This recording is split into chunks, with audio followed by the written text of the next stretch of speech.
Now, the Ashanti Regional Security Council this week held discussions with the MCE of Obuasi and security agencies after some illegal miners in Obuasi took to the streets on Wednesday to protest a quit order by the Minerals Commission. The Minerals Commission wants illegal miners to stop mining on the Anglo Gold Ashanti main Obuasi operating area. On October 6th this year, the Minerals Commission gave the illegal miners up to Monday, October 10, to move out of the area. Anglo Gold Ashanti has had problems with galamsey operators who have been encroaching on its concession. Now let's go on to the phone lines and speak to the Municipal Chief Executive of Obuasi, Richard Ofori-Agyemang-Boadi. Good afternoon, sir. Good afternoon, my sister. Mr. Ofori-Boadi, if you can hear me. Yes, I can hear you, my sister. Sure, how are you doing?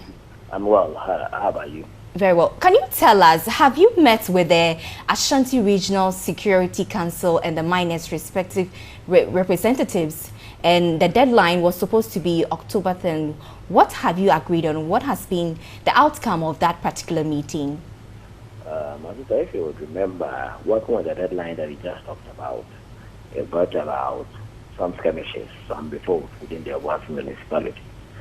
So the Regional Security Council of Ashanti held a meeting at which the Municipal Security Council of Obuasi was invited, and officials of the National Commission were also invited. Now, at that meeting, we decided to take a second look at the roadmap and the strategy with which we are equipping those young men from the concession, the northern part of the Anglo Gold concession.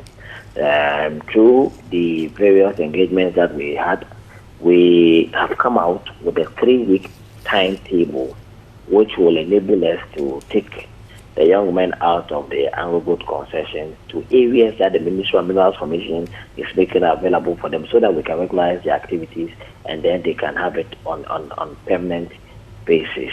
And following that, yesterday, MUSEC met the leadership of the small-scale miners and we made them aware of the timetable, and we went to the site together to inspect the new areas that we are taking them to.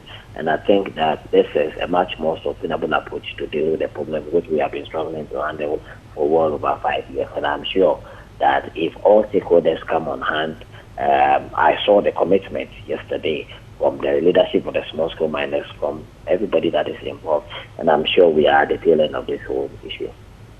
So you've just been telling us that you saw the commitment from both sides for the meeting, but what happens if by the set time they still remain on the Anglo Gold Ashanti mining area? We are not going to move them and block as it were in the early stages of the week. What we are doing is that we are putting them into about 7 or 6 groups. They are working at the kitchen on the north side of the mine. So we are taking them in tranches and in batches. And we're doing that together with the leadership of the association. So, for instance, between yesterday and Monday, we are supposed to move those who are at the golf park, and we're supposed to relocate them to Abidjan and Adomenu. Following that, lead them to Akesu. And those who are at Kastere, 4, Kortudor, and Abompe, we are all looking at taking them to Kosopeso and Punyase. The good thing is that yesterday, when we visited the sites that we are giving to them, we went together. We showed them the gradings. It's the same all line that goes there. The gradings are the same. The quality of the gold are the same. And I believe that they are committed to that movement. If you occupy somebody's house as a squatter, and the person says, I do not want you there, the only thing they can do is to cooperate with the person so that you have a smooth transition. I believe this time around, it is for their own good. You cannot be at a place where every now and then you don't even know your status, you don't know when the policemen or soldiers are going to come at you. It is better to leave there and go to where you can keep on a much more sustainable basis. And I believe once things has been explained to them and it's not happened abrupt and it's been done with a human face, I believe they will all cooperate with us. Right, thank you very much, Richard Ofori-Agyemang-Boadi. He's the Municipal Chief Executive of Obuasi.